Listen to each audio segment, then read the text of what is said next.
Bismillahirrahmanirrahim. Assalamualaikum warahmatullahi wabarakatuh.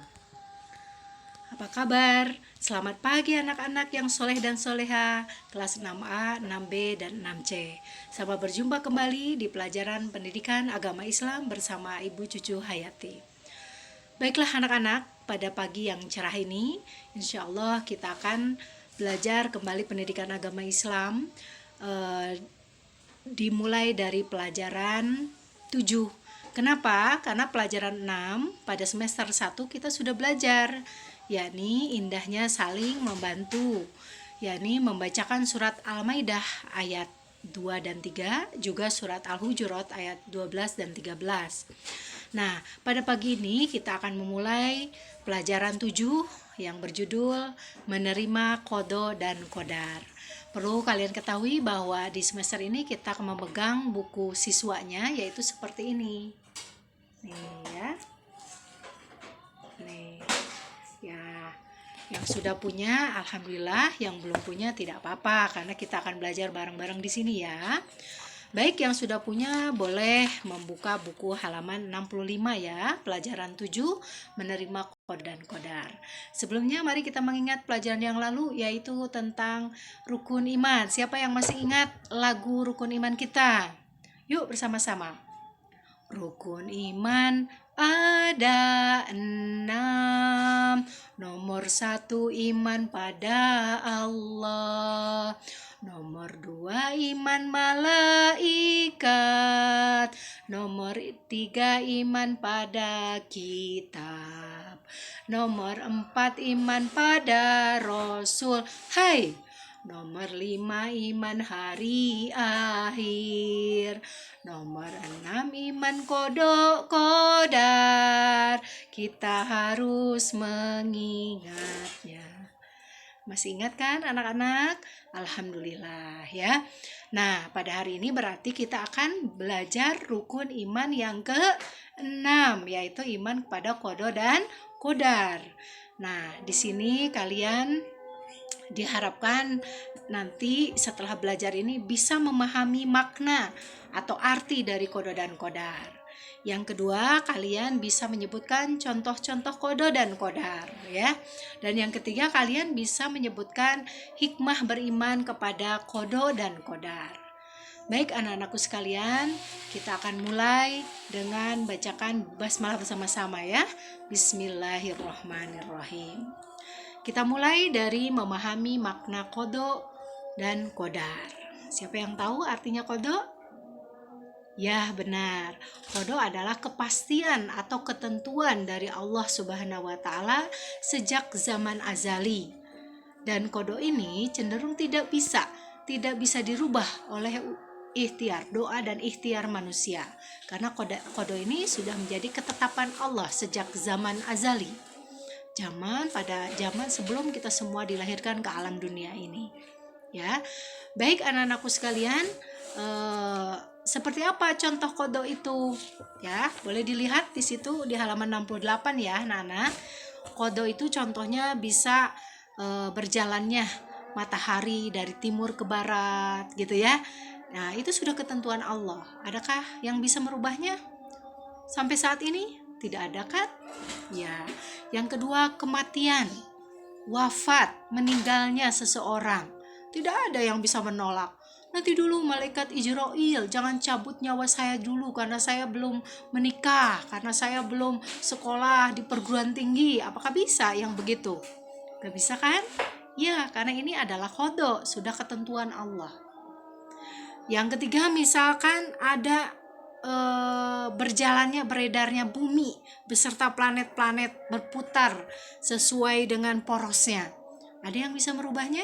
Ada yang bisa menghentikannya? Nanti dulu bumi jangan dulu berputar, berhenti dulu. Planet-planet juga sama. Ada yang bisa begitu? Gak bisa, karena ini adalah ketentuan dari Allah Subhanahu wa taala. Baik anak-anakku sekalian, ya, setelah kita tahu makna dari qadha, kita tahu contoh, selanjutnya adalah hikmah.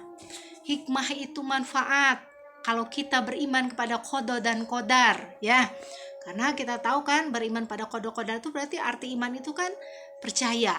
dengan sepenuh hati, mengucapkan dengan lisan, membuktikan dengan amal perbuatan tentang adanya qada dan qadar.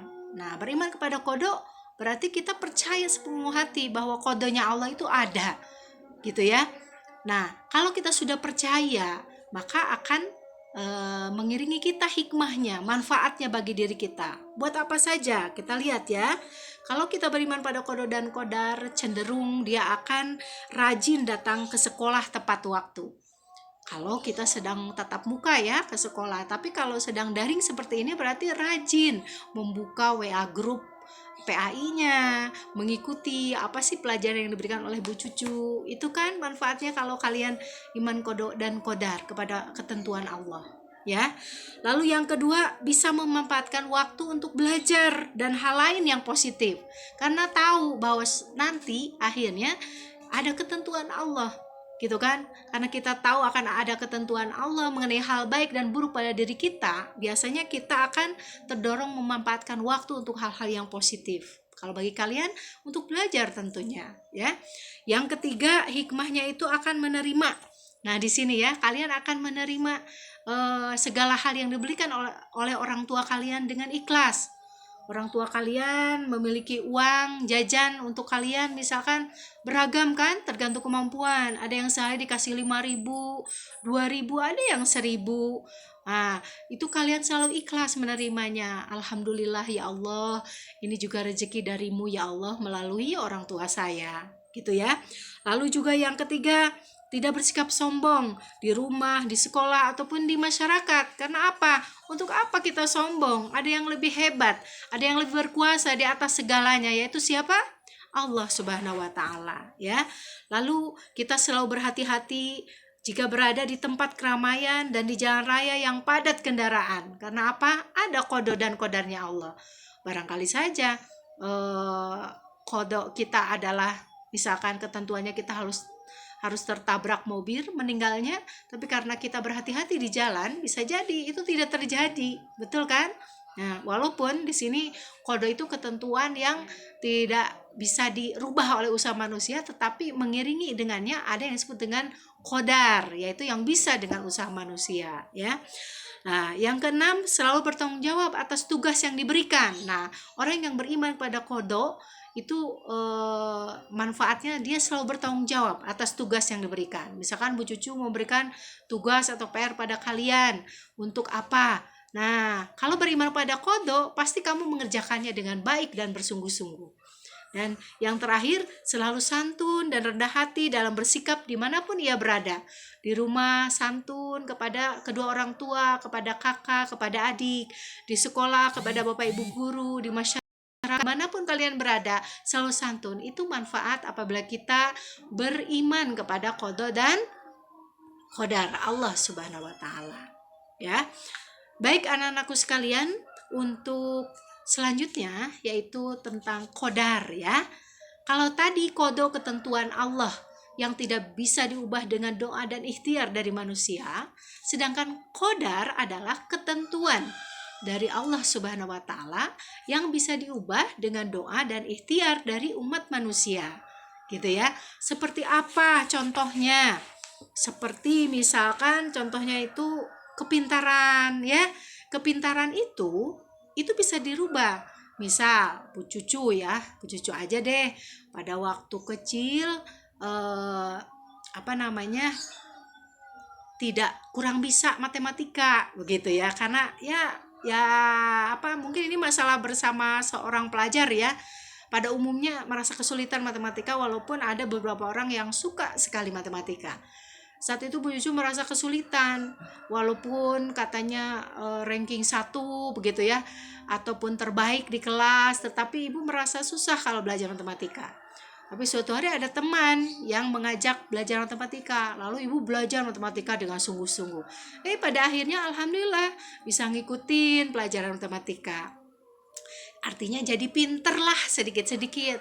Nah, itu artinya bahwa qadar Allah, ketentuan Allah yang terjadi pada diri manusia itu bisa dirubah dengan usaha manusia. Kalian juga begitu. Jangan terus merasa, wah Bu, aku mau merasa tidak mampu belajar belajar di sekolah, Bu, aku merasa bodoh misalnya ya. Tidak ada manusia yang bodoh, semua manusia itu pintar, Nak, ya, asal kamu bisa berusaha. Insya Allah, kalau kamu ingin pintar seperti teman-teman kalian yang mungkin menurut kalian pintar, bisa asal belajar keras. Itu yang pertama contohnya ya. Yang kedua, kekayaan. Bu, aku mah sedih, orang tuaku tidak punya apa-apa, Bu. Rumah aja ngontrak, misalkan. Uang jajan nggak punya. Nah, kekayaan itu bisa diusahakan loh. Nah, asal apa? Kamu dari sekarang belajar dengan giat. Nanti pinter, dapat pekerjaan yang layak. Kalau pekerjaan yang layak, otomatis nanti kan gajinya pun akan layak, pantas. Kamu bisa kaya seperti orang lain. Ya, asal bekerja keras dari sekarang, dari sejak kecil, begitu ya. Nah, lalu juga selain kekayaan, kepandaian juga, misalkan dalam hal lomba, ya enggak? Kamu bisa juara lomba pidato, lomba puisi, asal bagaimana coba? Berlatih kan dengan sungguh-sungguh.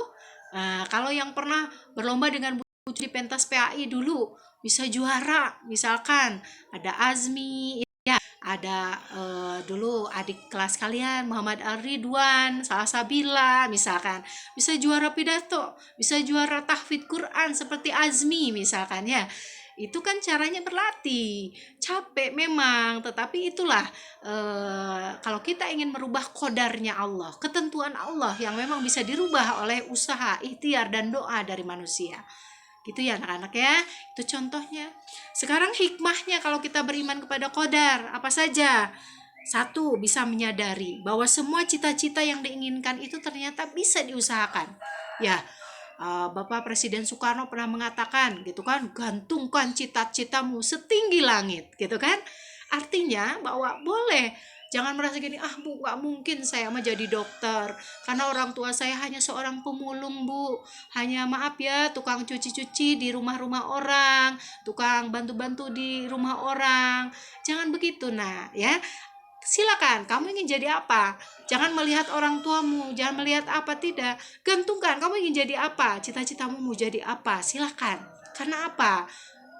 Namanya cita-cita itu bisa diraih asal kita bisa berdoa dan berusaha bersungguh-sungguh, gitu ya. Yang kedua, kalau kita beriman pada qadarnya Allah, kita akan merasa percaya diri dalam menghadapi tugas. Misalnya dalam mengerjakan PR, kita percaya diri. Kenapa? Karena emang itu usaha kita, hasil belajar dari diri kita sendiri, gitu ya. Lalu yang ketiga, selalu giat dan disiplin dalam belajar. Karena apa? Yakin saya akan bisa, betapapun sulitnya, asal saya mau berdoa dan belajar, mendengarkan guru, bertanya dengan teman, insya Allah akan bisa. Nah, anak-anakku sekalian, itu mungkin yang ingin atau yang kita pelajari hari ini ya, tentang qada dan qadar. Bagaimana kira-kira kalian paham tidak? Mudah-mudahan paham ya. Yo, semangat semuanya, masih semangat? Alhamdulillah ya. Kalau masih semangat ya, tugas kalian sekarang adalah dari Bu Cucu ya, silakan dicatat. Yang pertama ya, dari hasil kamu mendengarkan Bu Cucu itu, yang pertama, sebutkan arti qada dan qadar. Sudah ditulis? Baik. Yang kedua, sebutkan masing-masing 3 contoh qada dan 3 contoh qadar. Boleh yang lain, yang tidak Ibu sebutkan tadi, boleh kamu sebutkan ya. Nomor 3, apa hikmah kalau kita beriman kepada qada? Sebutkan 3 ya. Apa juga hikmah kalau kita beriman kepada qadar? Sebutkan juga 3. Itu ya. Berarti ada berapa pertanyaan? Ada 3 pertanyaan. Ya, tolong dijawab oleh kalian 3 pertanyaan ini. Ya, di dalam buku kalian, buku PAI ya, yang kemarin. Jangan ganti lagi, kalau masih ada teruskan yang lain. Yang kemarin semester 1. Tapi kalau sudah habis silakan diganti ya, tapi sampulnya sama ya. Ya. Baik. Lalu bagaimana cara mengirimkan kepada Bu Cucu tugasnya? Kirimkan melalui WA. Jangan difoto. Jadi tulisan kamu di buku itu jangan dipoto, ya. Cukup di WA kan. Di WA kan tuh berarti kamu mengetik lagi di WA Japri Bu Cucu. Jadi di Japri ke Bu Cucu, jangan lupa di WA itu kamu tulis nama dan kelas. Karena ini tugas untuk kelas 6A, 6B, dan 6C. Jadi harus jelas nama kamu siapa, kelas berapa. Gak usah difoto, tapi cukup di WA saja. Paham sayang? Ya, nah mungkin pembelajaran pendidikan agama Islam kelas 6A, B, C. Sekian. Mudah-mudahan kalian semua paham ya sayang ya. Nah, Ibu tunggu hasil tugasnya di WA Japri Bu Cucu. Ya, kalau ada yang belum paham, kamu boleh mengulang-ulang video ini ya. Nah, mohon maaf ya apabila Ibu banyak kesalahan. Terima kasih atas perhatiannya. Mari kita ucapkan hamdalah bersama-sama sebagai rasa syukur kita atas ilmu yang sudah kita peroleh hari ini. Alhamdulillahirabbil alamin. Billahi taufik wal hidayah. Wassalamualaikum warahmatullahi wabarakatuh.